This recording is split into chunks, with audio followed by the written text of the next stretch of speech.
Welcome to episode 89 of Nobody Special. In this episode, we talk about Disney Plus, The Mandalorian, and compassion.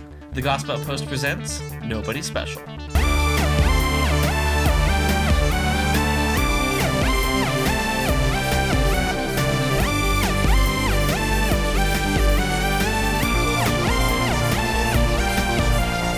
Hey everyone, welcome to Nobody Special, two nobodies talking about the somebody who matters. I'm Danny, the Mouseketeer and host of Nobody Special. And I'm Caleb, you're the host of Nobody Special. This is a podcast where two generations of people talk about God, pop culture, politics, and everything in between, all while not taking any of it too seriously. Caleb. Yes? Happy almost Thanksgiving. Yeah. I'm going to say this every episode, except for the last episode, which would come out after Thanksgiving. Right. In November, not the last episode, like we're quitting at 94, just in general. Yeah. Yeah. Are we on 94? Well, we're on 89. 89. So I guess that one would be 91 or something like that. We're almost hitting 100. I know. So if you have things that you want us to do on episode 100, please tell us, because we got nothing. We've been doing this for about, this is 89. Yeah. 89 episodes longer than what we thought this was going to make. Yeah. And, so give us ideas, and I will personally debase Caleb any way you ask me to. Debase? Uh-huh. What does that mean? That's fine. As in, I'll embarrass you if you want me to, like, pour coleslaw on you. I don't know why that would be. That's the worst thing you could pour on me. No, it doesn't even taste good. Like Gatorade, Get out. There's some redeemable qualities. Coaches can like lick their lips and have the taste of Gatorade. Yeah. I was both tired and dehydrated. But you pour coleslaw on someone, it's just a sad, disappointing, gross mess that you cannot lick your lips after. I like coleslaw. What is something good about it? Slaw dogs are the jam. No, coleslaw. Yes. Do Only you know? Coleslaw. I also eat that. Yeah. What is good about it? Cabbage. I like it. I really like it. It's all right. Everybody has their thing, and I guess you're one of those people. I really like it. There's nothing wrong with it. Yeah. Oh, Caleb. And then we can go back to Coleslaw Gate. Famous YouTuber, Logan Paul and KSI. They had their boxing match, and it was televised all over the place, and I got bored halfway through this sentence. I do not care at all about either of those people. Wow. I did, however, I saw a video on a YouTube on trending. It was a title. It was very clickbait. It was like, Jake Paul cries after his brother loses. Oh, I saw that. And then I almost clicked on it because I wanted to see that. But then it was like, nope, uploaded by Jake Paul. Yep. Almost got me. I literally did the same train of thought. Okay, boomer. There you go. This guy. Yeah. Now, how's your week been going? Other than coleslaw and the lack of the Paul brothers. It's been and KSI, going who I still don't know who he is. I've been filming a bunch of Christmas videos, and that's weird because I feel like it's Christmas, not Thanksgiving. Not due to me being dumb and celebrating Christmas before Thanksgiving has even happened. I'm calling everyone out that does that. That is a sin. Well, yeah. When is it okay to put up a Christmas tree? Let's go ahead and settle this. Anytime after Thanksgiving. I don't care if it's right after Thanksgiving meal. Right. It could be on Thanksgiving Day. You just got to have the meal first. Right. Christmas creep is a real thing. And it's invading all the stores. It just creeps out. I know way too many people that have Christmas trees up now. And I understand that stuff. There's one person I know that gets a pass. Because she's about to pop pregnant. And they're not going to be able to get it done after the baby shows up. That makes sense. So they get a pass. But to all my other friends out there... Yeah. Too early. It's wrong. You are too early. It's wrong. Give Thanksgiving credit. I don't even know what I was talking about. Oh, yeah. It's one of the few holidays I get off now. And your birthday is coming up. It is. So everybody, don't celebrate his birthday. I'm just kidding. Oh, my gosh. I'm turning... Just kidding. Oh, man. How old are you turning? I don't 35. Want to yeah, I'm turning 35, man. It's your big day. You're almost over the hill. I'm just kidding. Not really. Let's be honest. I walked over that hill a while ago. Yeah, no, almost turning 35. Parents are coming in town actually next. Oh, that's good. They'll be in for the next taping, so, yeah. Yeah. That's fun. They're always concerned they're in the way, and I have to explain to them, like, dude, it's great. You could come sit next to us during this podcast. Well, let's not overcommit them. They have a busy schedule. No, they don't. So, yeah, but they'll be in town then Thanksgiving. Then, wow, 2019. Where did 2019 go? It's felt long for me. I'm gonna be honest. It has too, but also it's like, oh, we're done now. It's almost 2020, so that means all those churches that have those 2020 church planting plans that they started in the year 2000, they're like, we'll plant 2,020 churches because 2020 vision. Oh my gosh. Hey that guys, sentence actually come out of your mouth. You have 45 more days. Better hop on it. I wonder if they're close. No, they're not. Dang. I know a minimum of like 7 churches that did the 2020 vision, and I stopped hearing about it after 2002. 2020 vision. Yeah. What does that even mean? As someone with glasses, I wouldn't expect you to know that, but yeah. It's true. It's a vision thing. I don't have 2020 vision. Yeah. So, anyway, but Caleb, there's been another big cultural milestone that we have achieved this past Tuesday. Oh, yeah? Uh-huh. What's that? It was huge. Mm-hmm. It was, I think it was global. Global? Uh-huh. Doors to vaults had been opened. Oh. Things from the past dug up. Amen. And smiles on people 30 and above. So, Caleb, Disney Plus came out. Yeah. And we're going to talk about Disney Plus. Yeah. For a couple of things behind it. There's a lot of garbage going on in the news today that you just got to cozy up in a chair, get a nice cup of tea, and just cry yourself to sleep every night. But I don't want to talk about any of that. Finally escape. That's the most millennial thing you've ever said. I just want to let you know that. What? I can escape through Disney Plus? Yeah. Yeah, I was going to argue that, but that is... No, I was getting made fun of at the office because they all have kids. Right. Joke, all the staff has kids except for the children's minister, which... Awesome. Just very funny. So they said, yeah, I had to get Disney Plus for my kid. And I was like, yes. That's why I got Disney Plus. For my child. Sure. They know they want it. They know they want it. They're not getting it for their kids. Right? Because there's a lot of good stuff on there. That's the thing. There's a ton of good stuff on there that would be totally wasted on anybody under 10. And granted, at some point, I think that you have to expose them to it. But Caleb, are you old enough to have a period growing up that you kind of think like, gosh, if I could go over and do that again, that'd be fun? Yeah. Okay. Who doesn't? I feel like even 10-year-olds have that. I had that as 14-year-old. What age did you want to go back to at 14? The age... I mean, if I could do 6 again, no one wants to do 6 again. Well, there's like specific years of your life. 6 is... all right. Name. It's not ever like an age. Mm-hmm. You know, it's like, oh, that year of my life was really good. I'd definitely do that. All right, name the year and why. I don't know. Okay. Do you have what? I don't know. Do you have I would now? say, man, what's a good year?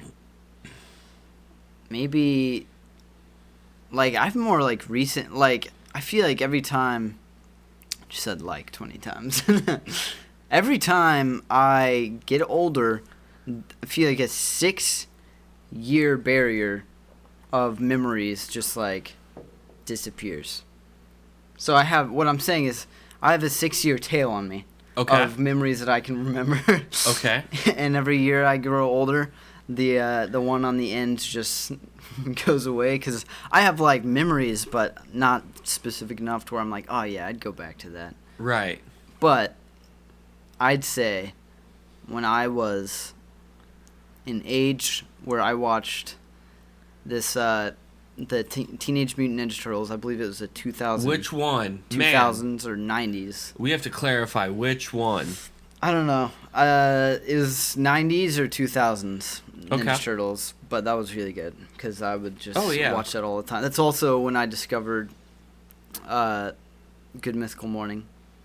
So this was like recent. I didn't watch it back then. Yeah, they weren't. They were just written. I mean, they didn't have Good Mythical Morning back then. Their old stuff is actually really encouraging to me because it makes me feel as if like one day maybe I could make it. You know, like because they were trash. Is that what you're saying? No, well, yeah, they say that too. They go back and say it's like no, our older stuff.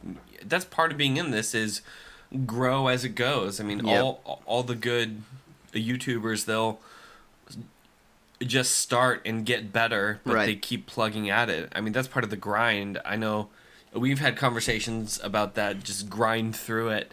And in every tutorial and everything, people are interested in starting stuff. It's kind of that first part is just a grind of stay faithful, stay on it, and then maybe it'll happen. Mm-hmm. And even at this point, this podcast, we're still grinding. Right. We've seen some growth and hoping. But we really don't know. So. Yeah. So is there a part though that you've been kind of carrying any kind of nostalgia towards or any for phase? Disney Plus specifically? Sure, let's go with that. Yes. Mm-hmm. I'm freeloading off of you. Well, I'm paying you $2 a month. Are you? You told me not to, but yeah. Too bad. But there's some stuff that I definitely put on my watch list. Mm-hmm. Specifically, what I'm most excited for is the 90s Spider-Man or 2000s. I can't ever remember. It was 90s. 90s? Okay, yeah. Oh, that I watched growing computers. Up. And it was such a fantastic show. It slapped. It was amazing. I've watched it through probably like 3 times now in my life. There is the original, when I watched it as a kid. Mm-hmm. Then I was like 12, I watched it because it was on Netflix. And then I watched it again when it was still on Netflix. 1995. Yeah. Yeah, 95, baby. And now I'm going to watch it again because it is fantastic. Oh, yeah. But that's probably, I don't know, I'm most excited for that. What else did I put on my watch list? I can't remember. A bunch of the Disney films. Right. Like Lemonade Mouth, Minutemen. I haven't seen... Lemonade Mouth? I haven't seen it. I'll just put it in headphones and do that while we tape. Yeah. Like, ah, funny. He's wrong, me wrong. I don't even remember the words. I'm guessing that would be a reference I would get had I seen the Lemonade Mouth. Yeah. No, I've had let's see, I had the X-Men cartoon. There's something about cartoons in the 90s. I think they were very different than cartoons now. Partially, the X-Men cartoon, I enjoyed it because it was just too dramatic for what they were doing. It was very angsty. You're a cartoon. Calm down. The entire thing, everybody it's quips and trying to out-quip each other, and it's actually a good story though. So, and the give me a quip. I'll try and out-quip you. That's what we do this whole podcast. Just go pull up 88 other episodes, and that's what we got going on. But, and no, that was a good era of cartoons and kind of an age I enjoyed just because they're How old were you during that? Like 20? I'm kidding. I was like 10. Yeah. 10, 11, 12. So, yeah. Dang. But I enjoyed that because it was a simpler time. I know it sounds just like really cliche, but it's true. It was like I didn't have to pay bills or anything. You don't have to worry about any. I'm just experiencing like having to pay for everything and having $0 in my bank account, right? And stressing out about everything in life. And that was much simpler times. I go back 1 year and it was when simpler your parents times. did it for you and just didn't tell you. Yeah. Is everything fine, Mom? PB&J third time this week? Yep. Good. Yeah, I could not imagine having to freaking provide for children. Oh gosh. Well, you're 19, don't yet, but take your time. That's fine. I'm gonna take my time. Let's see other things I have on there. Oh, A Boy Meets a World. Mm-hmm. I'm watching all of that. I didn't ever watch it, but I watched like my older siblings would watch it, and I'd catch a couple episodes here and there. It was a solid show that was really entertaining and had good I remember morals liking to it. it. Yeah. At the time, though, I was like, this is really dumb because it was a bunch of, like, girl stuff. There was a lot of, like, boyfriend-girlfriend drama in that show. Mm-hmm. And I was like, wow, this is really dumb. Why are they watching this? It was amazing. Topanga's very beautiful. I'll go ahead and say it. I don't even know who that is. Danielle Fisher. Don't even know who that is. So her character had big hair the first kind of season, just like big poofy hair. Like Hermione. And yes, and also similar to Hermione. I remember that. I know who you're talking they about. changed her from a nerd to just she is hot. Gosh. No, seriously, they dropped the whole they touched on it every few episodes. It's like, I gotta get good grades, but no one thought she was a nerd anymore. It's like, nope, smoking hot, Boy Meets World, hello, and that's just how that had gone. But I don't know. I'm excited about Disney Plus. There's just a ton of stuff on there that's taking me back to a much younger period of time. I know in this episode we're also going to be talking about the Mandalorian. Yep. And there will be spoilers, but we will tell you when we start talking about it so that you can go watch it and then come back. Yes. And then come back is an important part. Please come back to this podcast. Please. Because it counts as 2 downloads if you hit refresh in between. Yeah. Pad the stats. No. No, but I was just kind of thinking about it, and there's a ton of people my age that don't have kids or that are getting this and they happen to have kids, that this is bringing back a good amount of nostalgia.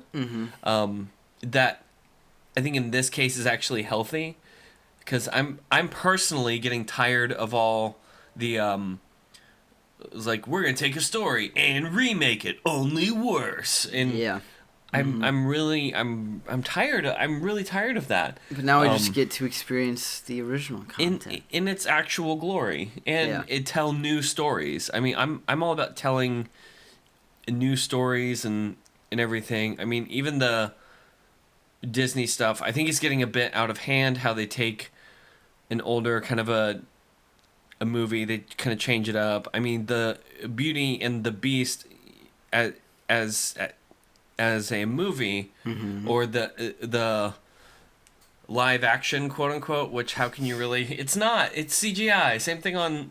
Oh, that's live action. Well, parts of it. I mean, you can't do Beast live action. Kinda. No, all of it is live action. No, except he's for Beast. super. Well, no, yeah. that's called CGI. I know, but it's Lion King like, is the one that's not live action. It didn't beat the cartoon of that, because it was amazing. Right. It was all those characters, the clock, the teacup are all adorable. They're all fantastic. I know, right? Especially the candlestick. Chip. So great. And Chip. It just didn't transfer over. It just didn't transfer over to the new thing. And, right. And I think Disney Plus at this point has brought back a nostalgia that's actually good, and giving people an opportunity to tell new stories. Although I will say, I don't think that was their intention. What? I mean, obviously they're just trying to make money. Right. But still, I don't know. Their kind of marketing plan is a pretty broad shot. Well, because yeah. it's Disney. They have old Disney shows. Also, they have The Simpsons, which I was not allowed to watch until I was 16. Thanks, Mom. I love The Simpsons. I don't know. And other shows from Fox that you wouldn't want your children to watch. In an episode in The Mandalorian, they cut a man in half. Granted, it was great. Granted, you don't see it, but turn captions on, and it says, like, flesh squish or something. I'm like, ew. I almost would rather have had captions off on that one. Thank you very much. Yeah. But it isn't aimed at kids 100%. Right. It's aimed at adults too, because they understand who's going to pull up a 92 version of Lion King. And they understand who's going to pay the bill. Right. Right. Yeah. But they still have the Descendants on there, which I'm refusing to watch because it just looks dumb. Like, send hate mail to. Oh my gosh. It does. It looks dumb. I'm sorry. Have you actually watched it though? No, because it looks dumb. Well, therefore, you can't have an opinion. Just kidding. That's not true. But, what was I going to say? Yeah, I mean, like, Netflix, they, you know, I mean, it would be weird, but adults don't buy Netflix for the kids section. Most of them. Unless it's Lego Ninjago. Then you're justified. Right? Absolutely. But, like, this is definitely marketed towards, you know, older folks. And it's great because I feel, I don't know, it's exciting. There's excitement in the air, and like you brought up earlier, I think there's a good nostalgia and there's bad nostalgia. Right. I think that nostalgia is, in cases of that, it's like, you know, Star Wars, we see it a lot where there's fans that are like, want it as this, you know. Oh, actually, shut up. Like, or if you do, no. If you do what they want, then they go, oh, well, that's too close to the original, you know, why can't we change up the formula? Right. And right, we talked about that too. Kathleen Kennedy was not going to win that battle. And I didn't think they were that bad. I don't know. There's a nostalgia where you're never going to be happy. Right. Basically. And that's where it gets unhealthy, is when you idolize. I think it's not even nostalgia, it's just idolizing stuff. Oh, yeah. And it comes in. Get an idea of the past that just isn't an accurate idea. It's typically their child brain, too. Yeah. And I have these good experiences, and I totally miss out on all the other thoughts of every other terrible thing that happened. I mean, 12, it was fun, I guess. Also, there were some really terrible times at 12 that I keep forgetting about. And if I had to go through it again, being 12, I don't think I had fun then. But I can't think of any bad thing during the time. I just had different struggles. And there's a comparison thing that instead of plowing ahead, sometimes it can idolize the past by creating this past fiction that just isn't true. Right.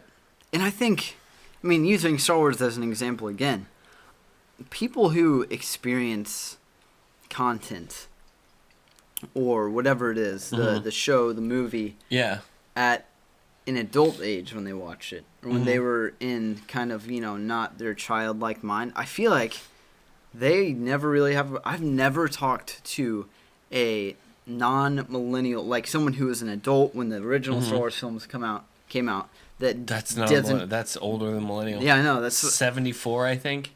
That like doesn't enjoy the new stuff coming out, which is weird to me. Like, you know, it's typically these people who watched it when they were like probably 6 or 7, or, you know, anywhere between 12 and 6, and it's like those are the people who, and that's I don't know why that is, but that's what I've kind of found, and it's really annoying. Anyways, but this is also in churches. This is a pretty common thing. There's even been a few books I've gone through that they've stated that if the congregation as a whole starts talking about the good old days, you know, quote unquote, the good old days, you should just pack it up and close it down. Because if a church stops pressing on in a mission, then all they are stuck in the past. And if I'm stuck in the past, I'm not out getting new people because I'm stuck in the past. I'm not out preaching the gospel because I don't think today's that great. But man, a decade ago, that was our prime. It's like, all right, but that takes all the hope out of anything actually being good. Now there is, though, a kind of a nostalgia that is good, and I mean, it's common throughout the Old Testament that after a big thing occurred, God told him, like, stop, put up an altar, put up a thing, just put up an indication of the thing that occurred in this place, because as people come to it, they're a very story-driven culture. As people come to this, they're going to tell the story of the time God got them out of trouble. Mm-hmm. And they'd go back to these all throughout Scripture. They became these important places that, hey, this is the place that God brought them out of Egypt. This is the place God brought them out of this place, And they used those as a way to tell the story in order to look to the future. It was a way of going, hey, in the past, God did it, and God is unchanging, and now the future is ahead, and God is still unchanging and can do it. Right. Yeah, and I think that, I don't know, that's so good. Because I have times in my life where I think back to, like I said, I have a 6-year train behind me. Right. And I think, honestly, the times I have the most nostalgia for, and a healthy nostalgia, is like last year. It's basically when I had my film apprenticeship, because I didn't have to pay for bills.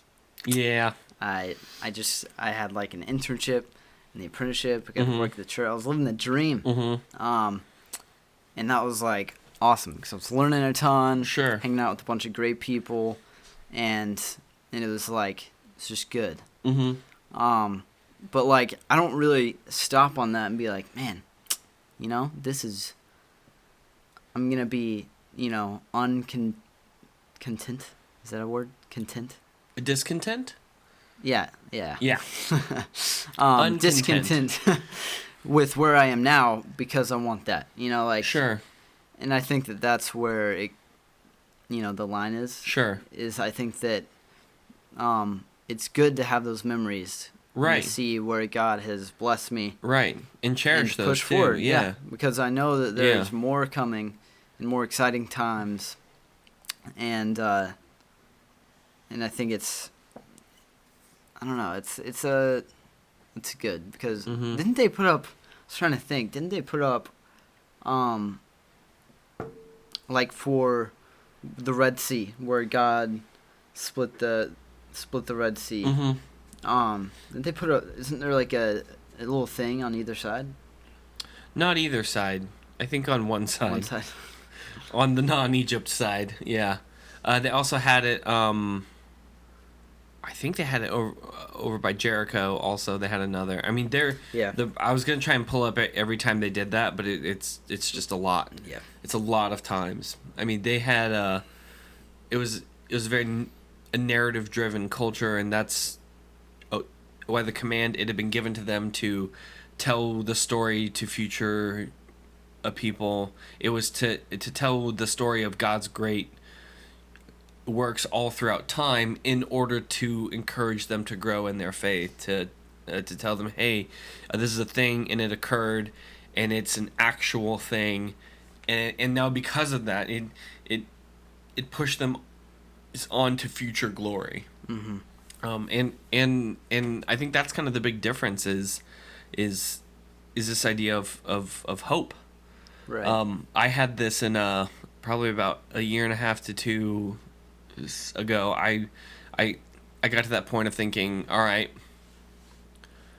did I make the right choice? Talking about a couple of things and thinking, oh, I need to go back and do it again or something, or anything close to that. And the more I thought about that, the more I thought this isn't helpful, because I literally can't. I can't go back and do it again. I'm in the place I'm at. Good or bad, I'm in the place I'm at, and if I feel God is able to do anything through anything, then I need to trust that even if I screwed up in getting here, that God is still in command of this and can get me through this. Right. So I do think the idea of a nostalgia thing that, my generation gets picked on a ton for, let's remake every movie, which please stop. I mean, yeah. I think I don't need another Ghostbusters. I'm talking about the new Ghostbusters they're trying to make. I think where it comes from is like the movie wallet. making is still a fairly new thing, like it hasn't been around for a crazy amount, or like even like cinema. Yeah. Because there was films, aka something was filmed on a camera and that is the extent of it back then. How far back are you talking? 'Cause some of those are really good. No, I'm talking about like the train riding by the camera, and everyone in the theater's like, whoa! Oh yeah, because that was the first time that happened. They thought they were gonna die. Yeah. It's hilarious. Which is still cool. I mean, that's just a moment in history that's awesome, because it was just the first time people got to experience that. I don't know. This is getting way too close to pooping on Buster Keaton. I don't know what that is. You don't know who Buster Keaton is? No. You probably do.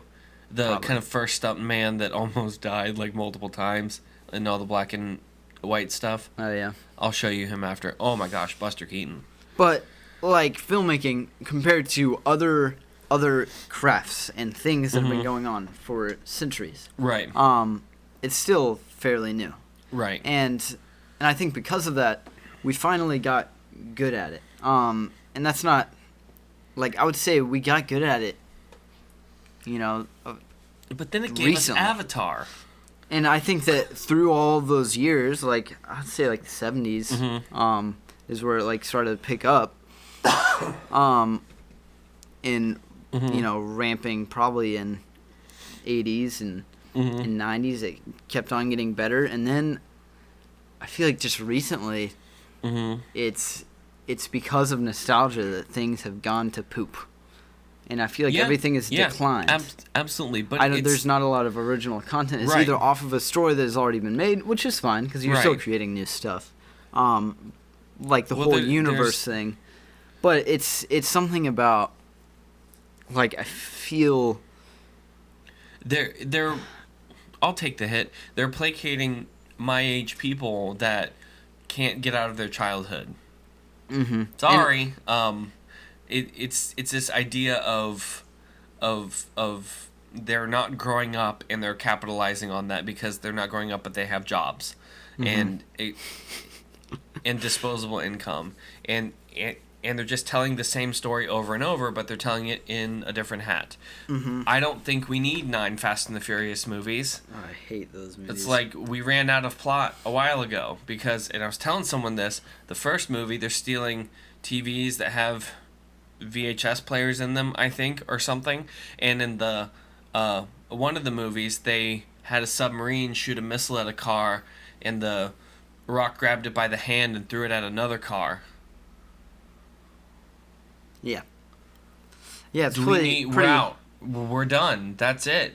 We've done all the Fast and the Furious. There needs to be done. I feel like people are finally getting the rhythm. I think this nostalgia capitalism has been going on for long enough to where we're finally, like dumb idiots are finally like, yeah, okay, I'm starting to see the rhythm here. Right. And I think because of this, we will start pushing forward a bit more, and I'm excited for it because it's cool to, I don't know, like, there's, like you said, I would say it's hard for people to want to push, the new vision of things. Sure. And well, sure, because you got to drop the old vision to do that. Right. Yeah. It's terrifying.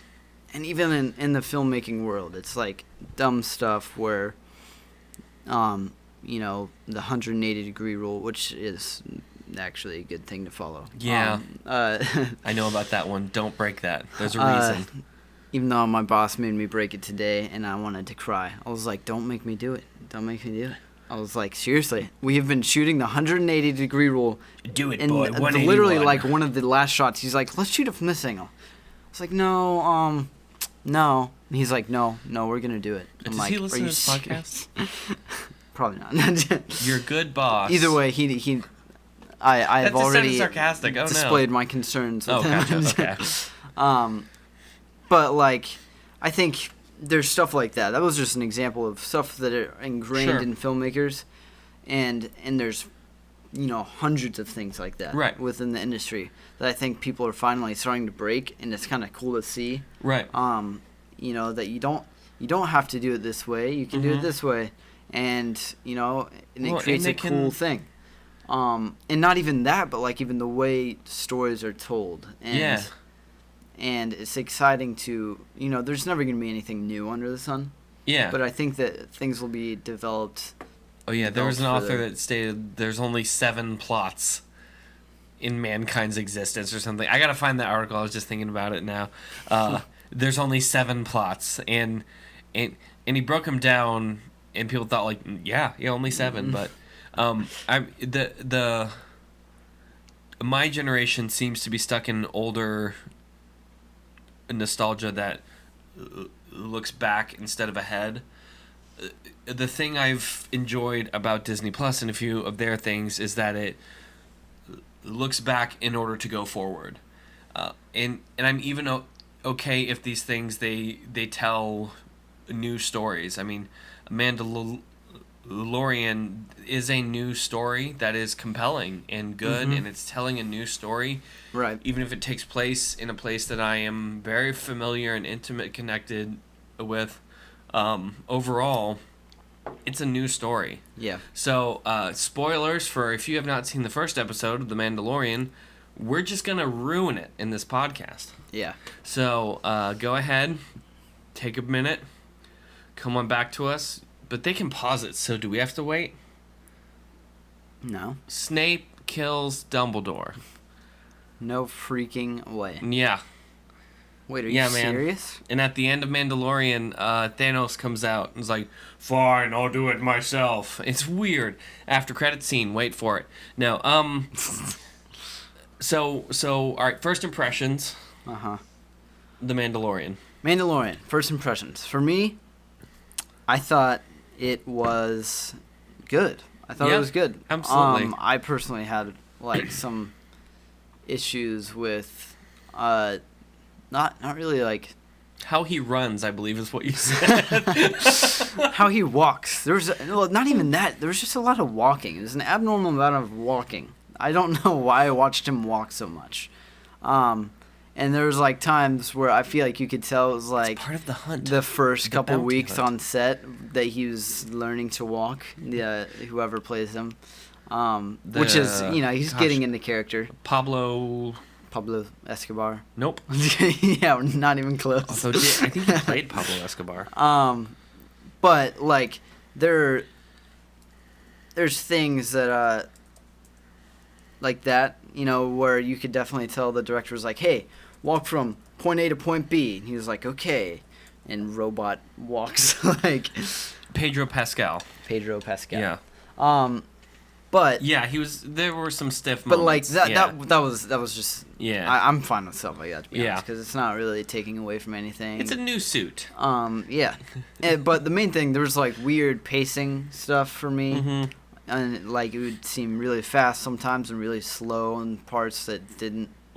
Like a part. Well, yeah, we can say spoilers. Yeah. The part where he gets his little Imperial thing, and she melts it down and makes like a shoulder cap for him. Oh yeah, his special Mandal armor. Random flashbacks to his family. You're like, what is going on right now? Yeah. That was really poorly done. So the editing on that was just really weird to me. Like I don't mind there being flashbacks, but it was just weird 80s montage of like sparks flying in slow motion as it like fades to him being taken away from his family or something like that, or his parents being taken away. But I mean, I think that was kind of a teaser to the thing to come. They had to put that someplace based on everything that's happening at the end of the episode, because he clearly is an orphan or a foundling. I'm just assuming that means your parents got shot in a war.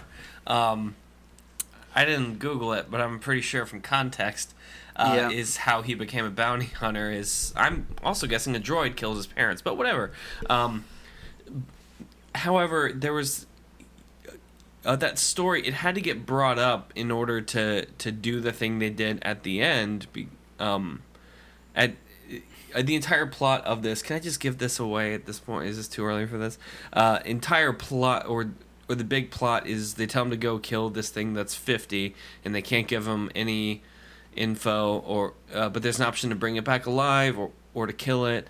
And in the process, he finds out it's a baby Yoda. And what is Yoda's species? Yeah, they haven't said it.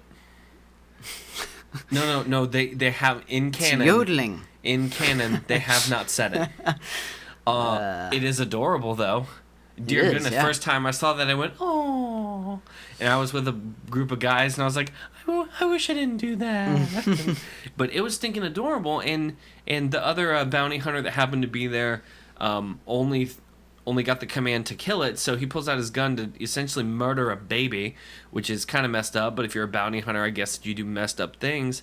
And he ends up killing the bounty hunter instead of the baby. And which there are some questionable things in that, but no. It was a droid. Yeah, it was a droid. It was a robot. Is that racist? Are you saying droids don't matter? Droid lives matter. There we go. Oh gosh, I feel terrible saying that. No. Where is that? Where's the time? No, I'm gonna swallow it. I'm gonna swallow it. No, but to me there was this idea that they had to set up a character that had to have compassion. That was the main thing that stuck out as far as that'll preach throughout this whole thing is the idea of compassion, because they spend probably 30 minutes creating this dispassionate character that beats up people, kills people he wasn't assigned to kill in order to get the other guy, to sell him, freeze him, to trick him, to do all these things. Yeah. Only at the end to just break this guy down because there's an orphan that he cares about. And the idea of compassion to me stuck out a ton, that he had to have compassion on this creature that he had no connection to other than they had both been an orphan at some point. Yeah. I just wish they would have done, like, that was my only problem, is those flashbacks. I've been trying to think. Right. I mean, you just have to rewrite it. Right. Also, I don't even know what that but they whole had to scene put it was. in someplace, though. That, like, what even was that scene with, like, the woman Mandalorian, and she was like, yeah, I'm gonna forge this thing for you. Deep lore is what it was. It was Deep weird. Mandalorian. Yeah. Mandalorian. But, like, and I get that was probably the most, like, sentimental thing that they could have, like, brought up. Sure. But I mean, I thought they did a great job on just the character development within one episode. Yeah. Because, like you said, it starts off and he's this bad boy. Yeah, you know, he's a heartless jerk. Yeah. Well, I'm gonna say he's a jerk. He's just doing his job, and like. Right. You know, well, they kind of play it off in the beginning that he's like being nice, you know, to this guy, and he's like, actually, no, I'm taking you in. Yeah. And it kind of shows that he's a heartless jerk, I guess. Yeah. But like chops a man in half, squishing flesh noises. I got to figure out what the actual caption was on that. It was buck wild. But like, I think, I don't know. Yeah, that was my only problem personally. It was like the flashbacks. Right. All right. And I wouldn't even say that it was like something that was bad. No. Because I thought it was a good place to put it, because they had to put it in some place, or they could the idea of him being a compassionate character at the end would have not made any sense at all. If they spend 30 minutes and no indication of any kind of character arc or reason or past pain, then him trying to save baby Yoda wouldn't have made any kind of sense. And I feel like to me, though, the better part. Sorry. No, go ahead. I feel like the better part would. Well, let me just first say, I love the I Have Spoken guy. He's my favorite. Nick Nolte. The sass on that guy. I have spoken. I'm gonna start the part doing where that, he's like, where he's like talking him up. He's like, "You're a Mandalorian, dude. Just like ride this dumb animal, please." Yeah. I know you know Your how kind you're just has being done sassy better. right Yeah. now. I have spoken. And I feel like that could have been like me, but you know, I like that guy, and the character development within that scene felt natural and really, really good. Sure.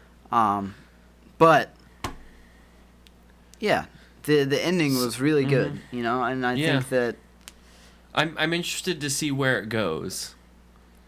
Because that's kind of a lore-changing plot point.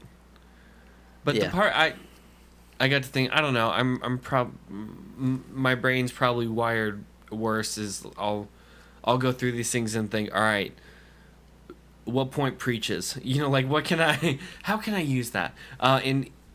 In the idea of compassion, good Christian. Yeah, I know, whatever. But the idea of compassion, that stuck out because he had everything to gain by murdering this baby. Wow, that's a phrase I never thought I would ever get to say. He had a ton to gain by either taking this baby in or murdering it. Instead, he reaches out to take its hand, but in kind of a gentle, kind of a way. And I was just thinking, it's like, our faith. All right, what role does compassion play in Christianity? What do you think?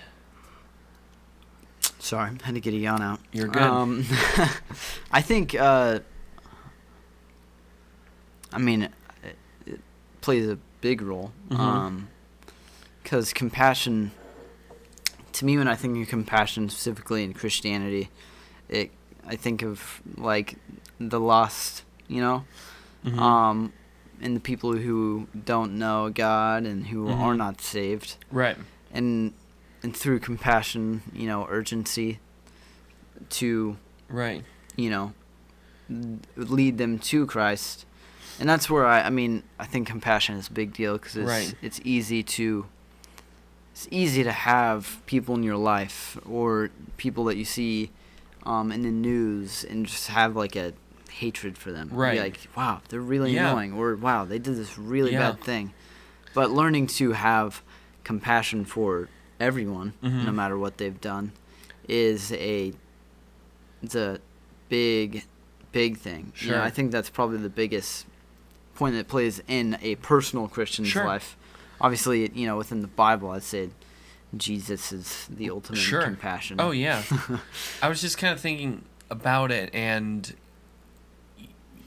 I'm on Twitter, and there's been a ton of in-house family sniping going on that I don't think is very productive to Christianity. In-house family sniping. Brother on brother crime. A Christian against Christian.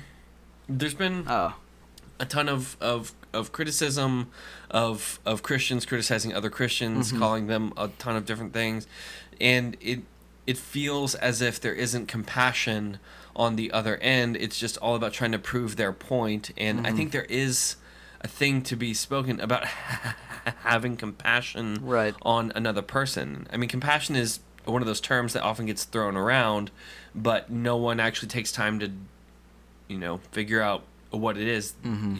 And it's only possible to talk about it until a person isn't doing it. But if compassion is having a sympathy towards the suffering of another person, it actually changes how I talk to that person and how I view them. And I'm able to have compassion because Christ had compassion on me first.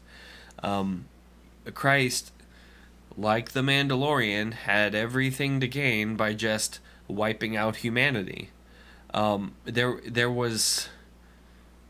It cost Christ everything to save mankind. Yeah. And instead of doing that, there was compassion on them in order to bring them to himself.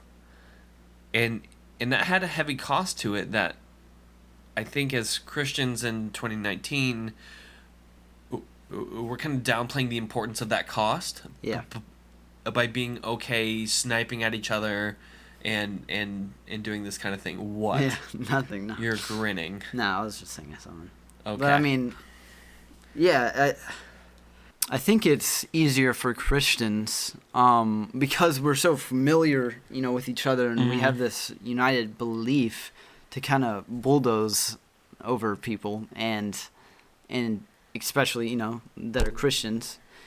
It's almost like a sibling relationship to me. You feel comfortable beating them up because they're so closely related to you. And it's wrong, of course. And I think, like you said, we need to have more compassion for everyone, and that includes believers and unbelievers alike. Right. And And I think I've been seeing that a lot more lately. Yeah. I feel like I might have brought this up in a past podcast. Yeah, we're probably going to do an episode on it at some point. But I'm not sure how to do it, though, because if we're having Compassion calling, I don't know. We'll figure that out. Compassion International. Yeah. No, I was kind of going through, and kind of the verse that stuck out to me the most, it was Isaiah 49:13 through 15. Do you want to read it? I can. If you Go want for me it. To. All right. This one? Yeah. All right. Sing for joy, O heavens, and exalt, O earth. Break forth, O mountains, into singing. For the Lord has comforted his people and will have compassion on his afflicted. But Zion said, the Lord has forsaken me. My Lord has forgotten me. Can a woman forget her nursing child, that she should have no compassion on the son of her womb? Even these may forget, yet I will not forget you. Yeah, that's good. So I appreciated that because it's honest about the stuff going on in the country at the time, but also towards Christianity as a whole, that there is this kind of a feeling as if God has turned his back on us, and I'm in pain and all that, and trying to find God. But as it comes down to it, God is going to have compassion on us through the person of Jesus Christ. Yeah. That Christ coming and dying on the cross on our behalf is an act of compassion.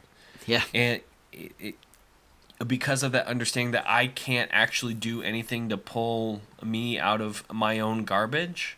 Right. Even though I feel as if God's turned his back and isn't thinking of me, that just, it isn't true. And God is a compassionate God. And if that's true, and if the Spirit is operating through me, then that compassion extends to other people. Yeah. Other people that I think are gross, other people I think are weird, in pain. Is any of them, even those I disagree with, I still have to have compassion on them. Right. Because it's almost a type of grace given to another person. Yeah. Yeah. No, that's good.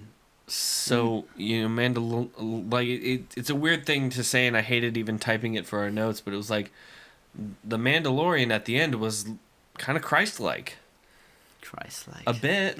Yeah. I mean, after he killed all those people, after he shot someone in the head, maybe the bounty droid is death and sin, and he defeated death and sin. Yeah. Can I get a hallelujah? We're gonna milk this one. Can I get a hallelujah? No, yeah. but it was very compassionate because this job, it was going to be the job to end all jobs. It was going to give him everything he needed. And he chose instead to turn his back on it and do the thing that hurt him more in order to save a thing that can't save itself. And if that isn't a picture of how Christ saved us, then except the Mandalorian didn't die, but whatever. It was a clear demonstration of compassion towards a thing that is helpless. And to be honest, that's us in our faith, helpless. Right. Yeah. So, I don't know. I appreciated it. Yeah, it was really good. It was a good episode. Yeah. I wish I could watch the second one right now. By the time this comes out, we may have. By the time this comes out? Yeah, well, this episode comes out on Friday. Wait, are they not releasing it every week? Yeah, every Friday, though. Every Friday? Yeah, every Friday. Oh. Yeah. That makes me happy. But they couldn't, the whole thing launched on a Tuesday, so what are they going to do? Not have The Mandalorian? Yeah. Let's be honest, that's why we're all signing up early for that, so. Yeah, that's cool. And then we're pleasantly surprised by the X-Men and Spider-Man cartoons. Also, I have to bring it up. We watched the Ham and Forky Toy Story little short about money. Yeah. And it was really cute, and it was good. Yeah. It was actually good. It was informative and helpful.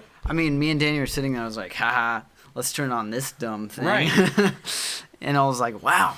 I actually laughed. Yeah. I genuinely laughed. Yeah. And it taught you about the basics of money. Right. And then at the very end, and he was like, but the most important thing is that you should know that this is not where happiness comes from. It's from the people around you, and that this is not the most important thing in life. And it was really cute. Yeah. And well done. So I applaud. That was a heck of a script. Yeah. For only 3 minutes, too. They crammed a lot in 3 minutes. Yeah. Absolutely. But, yeah, it was good. Yeah. So if you've been going through Disney Plus, we are interested in your favorite thing that you've seen on it so far. If you're gonna put spoilers in anything, just put spoilers in the comments first, and then enter a few times. If you've made it through this podcast, congratulations. We're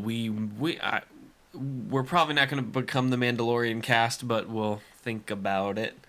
The Mandalorian podcast. Oh, yeah. It's like cast. No. What does that if mean? we could be on the cast of the Mandalorian, I wasn't even thinking that. I was thinking like we would. an arm cast. I was like, what is that? An what does that mean? What? I don't know why my brain went there. this. What is okay? It's all gone. So please tell us everything that you're going through on there and the favorite parts, and in any place that you have found compassion to be important to Christianity. Hey, go ahead and comment those things too. Yep. Get a dialogue or comment going. anything. Yeah. Doesn't matter. Talk to us. But here are some prompts that you can go through to kind of spur it on. So be sure to check us out on Facebook and Instagram at Nobody Special Podcast. Yes. On YouTube, this comes out on every Tuesday, early afternoon, late morning, if YouTube can get their stuff together and let me do an upload. Yeah. They had server problems, I found out. Yeah. A lot of channels had trouble or getting stuff on Tuesday. Yeah. It stalled out for everyone, which is like, uh-oh. Yeah. Google's having problems. But, no. And if Caleb, if anyone has a question, how can they ask us a question? You can go to thegospelpost.com/nobodyspecial. Go to the bottom of the page and type in a question or say hello or anything, and we will be sure to mention it on the podcast unless there are more than 10 questions, because we can't get to that. Oh, no, we'll do it. That'll get us to 100. We'll just space those bad boys out. Yeah. No, but thanks to everyone who tunes into this podcast and checks us out. Caleb and I appreciate our audience. We don't have a nickname for you because we can only come up because I don't want Nobody Specialers, but that feels demeaning. Yeah, it does. Very demeaning. And if there's any ideas that you're interested in us talking about for our 100th episode, please go ahead and tell us that also. Yeah. And we'll figure out something fun to do, and it'll be a good ep. For sure. Yep. That's going to do it for us today. I'm Danny. And I'm Caleb. And we are Nobody Special.